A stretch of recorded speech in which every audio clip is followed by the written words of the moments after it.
अस्सलाम वालेकुम। SM news के साथ मैं हूं मुकद्दर रज़ा।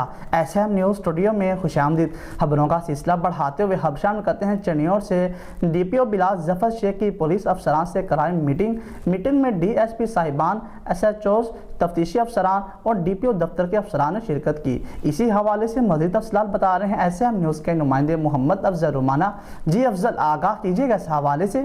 चनियोट डीपीओ बिलाल जफर शेख की पुलिस अफसरान से क्रैम मीटिंग में डीएसपी साहिबान, एसएचओज, तफ्तीशी अफसरान, डीपीओ दफ्तर के अफसरान ने शिरकत की। दौरान मीटिंग ईद उल अज़हा के हवाले से अमन व अमान, क्रैम की सूरत हाल का जायजा लिया गया। जरैम पेशा अनासर किसी किस्म की रियायत के मुस्तहक नहीं, ऐसे अनासर से आनी हाथों से निपटा जाएगा। मवेशी चोरों, डकैतों के खिलाफ भरपूर क्रैकडाउन जारी रखा जाएगा। ईद उल अज़हा के हवाले से मवेशी मंडियों के रास्तों पर पेट्रोलिंग का निज़ाम बेहतर बनाया जाएगा। डीपीओ चिनियोट बिलाल जफर शेख का मजीद कहना था, आदि मुजरमान रस्सागीरों के खिलाफ क्रैकडाउन किया जाएगा। लोगों के जान माल की हिफाजत अव्वलीन तरजीह है। अफसरान कारकर्दगी बेहतर बनाए। जरैम पेशा अनासर के खिलाफ कार्रवाइयाँ बिला तफरीक जारी रहेंगी। कैमरामैन मोहम्मद आरिफ डक्कू के साथ मोहम्मद अफजल रमाना, चिनियोट। बहुत शुक्रिया अफजल, तफसीलात से आगाह करने के लिए। अब तक के लिए इतना ही। मज़ीद खबरों के लिए देखते रहिए एसएम न्यूज़।